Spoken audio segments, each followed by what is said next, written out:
ยุงทำให้อาณาจักรโรมันล่มสลายสวัสดีครับยินดีต้อนรับทุกท่านเข้าสู่ย่อยง่ายพอดแคสต์ที่จะย่อยเรื่องยากๆให้กลายเป็นเรื่องง่ายๆที่ทุกคนก็สามารถฟังได้ก็ช่องนี้ก็เปิดมาเป็นเดือนกว่าๆแล้วนะครับแต่ว่าบางคนก็อาจจะยังไม่รู้ว่าช่องเราเนี่ยมันเกี่ยวกับอะไรกันแน่ก็คือช่องเราเนี่ยจะเป็นแบบช่องที่จะย่อยเรื่องราวต่างๆทั้งประวัติศาสตร์ศิลปะเทคโนโลยีหรือเรื่องราวอะไรก็แล้วแต่ที่มันเป็นเรื่องที่ยากมากที่ทุกคนยากที่จะเข้าใจมาย่อยให้ทุกคนแบบฟังง่ายๆสบายๆในคลิปเดียววันนี้เราจะพาทุกคนไปฟังเรื่องราวทางประวัติศาสตร์ที่คุณเองก็อาจจะยังไม่รู้และคุณก็อาจจะไม่เชื่อด้วยว่ามันเกิดขึ้นเพราะแบบนี้ก็ก่อนอื่นเลยเนี่ยเราก็จะเคยเรียนกันมานะครับว่าอาณาจักรโรมันเนี่ยเป็นอาณาจักรที่แบบยิ่งใหญ่มากในอดีตนะครับแต่ว่าก็ต้องล่มสลายลงไปเพราะการลุกลานของอาณานิคมชนที่แบบเข้ามาบุกรุกเข้ามาอะไรก็แล้วแต่ครับแต่ว่าคุณจะเชื่อไหมว่าที่จริงแล้วเนี่ยอาณาจักรโรมันเนี่ยล่มสลายด้วยหลายสาเหตุหลายปัจจัยมากๆเลยนะครับยุงก็เป็นหนึ่งในนั้นด้วยซึ่งวันนี้เราจะพาทุกคนมารู้กันว่าเพราะเหตุใดเนี่ยยุงถึงเป็นต้นเหตุทำให้อาณาจักรโรมันเนี่ยล่มสลายลงไปได้นะครับก็ก่อนอื่นเลยเนี่ยการเสื่อมโทรมของอาณาจักรโรมันเนี่ยเกิดขึ้นในช่วงตอนต้นของคริสตศตวรรษที่5นะครับซึ่งนักวิชาการทั้งหลายเนี่ยเขาก็ให้ความเห็นเกี่ยวกับการล่มสลายของอาณาจักรโรมันมาแบบมากมายนับไม่ถ้วนนะฮะไม่ว่าจะเป็นการลุกลานของอาณานิคมชนเชื้อสายเอเชียและก็เยอรมันนะครับเช่นชาวฮั่นกรอสหรือวิสิกอสหรือแม้กระทั่งแซกซอนนะฮะยังมีเรื่องของความแตกแยกของศาสนานะครับซึ่งทำให้โรมันเนี่ยต้องแบ่งออกเป็น2โรมันนะครับคือโรมันตะวันออกกับโรมันตะวันตกนะครับโดยจะแบ่งตามนิกายของศาสนาที่นับถือครับเช่นนิกายกรีกออร์โธดอกซ์นะครับซึ่งโรมันตะวันออกเนี่ยนับถือแล้วก็นิกายโรมันคาทอลิกนะครับที่โรมันตะวันตกนับถือนะฮะด้วยความขัดแย้งนี้ก็ทำให้ทั้ง2โรมันเนี่ยเป็นศัตรูกันด้วยเช่นกันนั่นเองแต่ว่าทั้งหมดทั้งมวลเนี่ยก็ไม่น่ากลัวเท่าศัตรูตัวร้ายตัวเล็กๆตัวจ้อยที่เรารู้จักกันดีนะครับนั่นก็คือยุงนั่นเองนะครับซึ่ง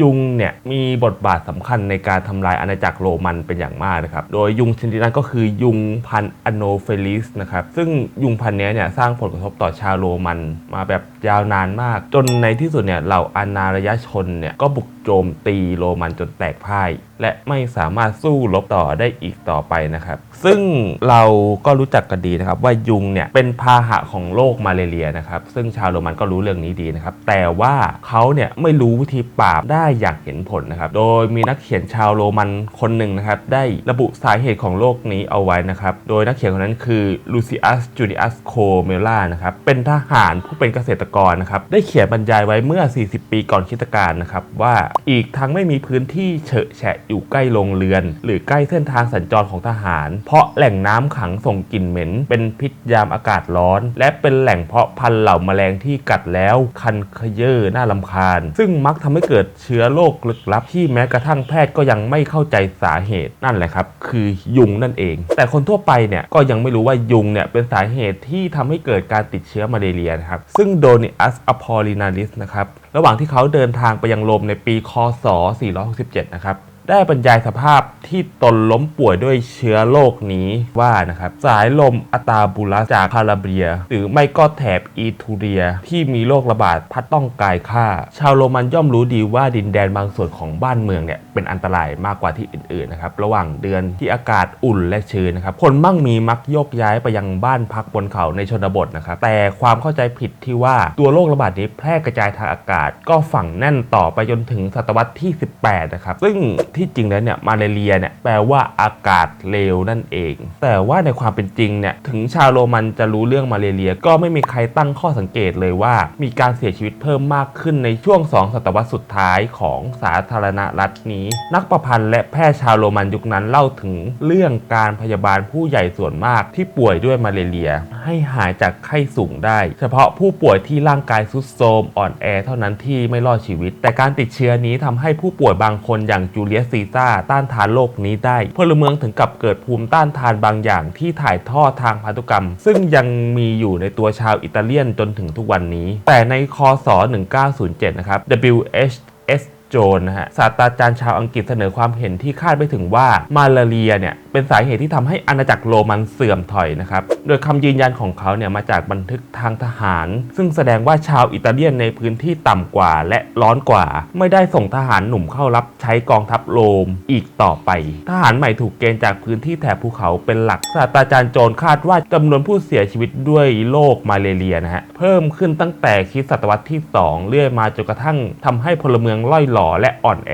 จนไม่เหลือคนแข็งแรงไว้สู้รบโดยเขาเสนอความเห็นว่าโรคนี้เนี่ยแพร่ระบาดถึงอิตาลีโดยมาจากเหล่าทหารของฮันนิบาลนะฮะซึ่งเป็นแม่ทัพของคาร์เทจในช่วงสงครามพิวนิกครั้งที่2นะฮะอย่างไรก็ตามผู้เชี่ยวชาญบางคนเชื่อว่าโรคมาลาเรียเนี่ยอาจถึงขั้นระบาดแต่ไม่ถึงขนาดทำลายชีวิตผู้คนมากมายแบบโรคระบาดจากเชื้อไวรัสในที่สุดเนี่ยหลักฐานใหม่ก็ชวนให้เชื่อแล้วว่าศาสตราจารย์โจนอาจคิดถูกนะครับโดยมาลาเรียสายพันธุ์ที่ชาวโรมันไม่มีภูมิต้านทานลุกกระทันหันไปถึงยุโรปเนี่ยและคงมีผลทำให้อาณาจักรอ่อนแอลงตามที่เขาได้อธิบายเชื้อโรคพลาสโมเดียมฟาลซิปาลัมที่ยังครองความร้ายแรงที่สุดในโลกและทำให้มีผู้เสียชีวิตปีละประมาณ3 ล้านคนอาจเป็นตัวการก็ได้ตามปกติเชื้อโรคชนิดนี้สัมพันธ์กับภูมิอากาศแบบเขตร้อนและแพร่ระบาดมากสุดในแอฟริกาฮะดร.ซาร่าซิสคอฟนะฮะนักวิจัยจากมหาวิทยาลัยแมริแลนด์ได้พบหลักฐานทางพันธุกรรมว่าพลาสโมเดียมฟาลซิปาลัมเพิ่งระบาดจากแอฟริกามายังยุโรปเมื่อไม่นาน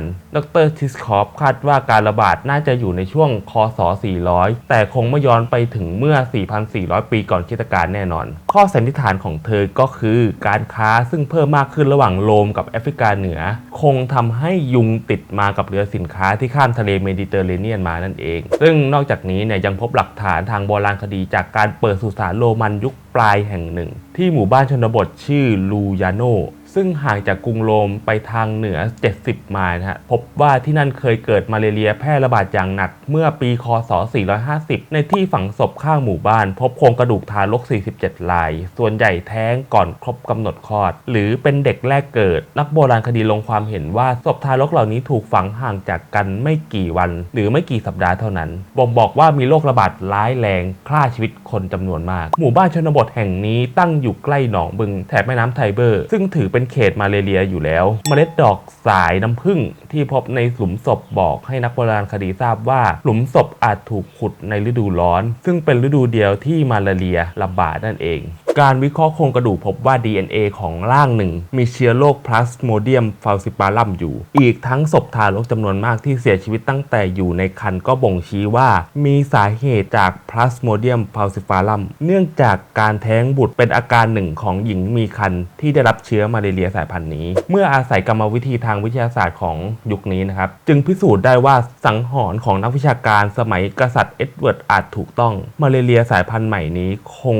ทำให้ชุมชนชนบทซึ่งคนส่วนใหญ่คุ้นกับมาลาเรียคาดไม่ถึงแทนที่จะหายจากอาการไข้จับสั่นตามคาดผู้ใหญ่ที่ป่วยอาจเสียชีวิตภายในไม่กี่ชั่วโมงนับแต่เริ่มมีอาการส่วนในรายอื่นๆร่างกายก็คงอ่อนแอจนติดเชื้อโรคต่างๆอย่างไข้หวัดใหญ่หรือวัณโรคได้ง่ายผู้ป่วยอาจมีอาการเกี่ยวกับกระเพาะอาหารซึ่งคล้ายกับไข้ลากศาสตร์มากก็ได้สาเหตุการตายคงไม่เป็นที่ประจักษ์อาจอธิบายได้ว่าเหตุใดเอกสารยุคนั้นจึงไม่ได้กล่าวถึงโรคชนิดใหม่ได้ชัดเจนโครงกระดูกในสุสานลูยาโนสนับสนุนหลักฐานทางวิทยาศาสตร์ที่บ่งบอกว่าเชื้อพลาสโมเดียมฟาลซิปาลัมเนี่ยระบาดถึงอิตาลีในช่วงอาณาจักรเสื่อมโทรมซึ่งหากยุงที่เป็นพาหะลุกเข้าไปได้ไกลถึงกรุงโรมพื้นที่อื่นๆถัดลงไปทางใต้ก็คงต้องเกิดการแพร่ระบาดกันแล้วซึ่งยุงพันธุ์นี้แทรกซึมลึกเข้าไปในดินแดนอิตาลีผ่านพื้นที่เพาะปลูกบริเวณที่ราบลุ่มทะเลสาบสำหรับประชากรซึ่งทรุดโทรมทางด้านเศรษฐกิจการเมืองและการเกษตรแล้วเชื้อโรคร้ายนี้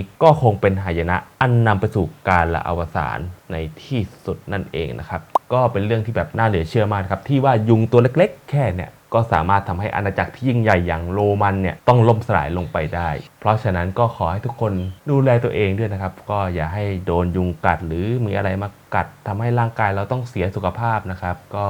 ถ้าใครชอบก็อย่าลืมกดไลค์กดแชร์กด Subscribe เพื่อเป็นกำลังใจให้พวกเราด้วยนะครับและย่อยง่ายพอดแคสต์จะกลับมาใหม่วันนี้พวกผมขอลาไปก่อนสวัสดีครับ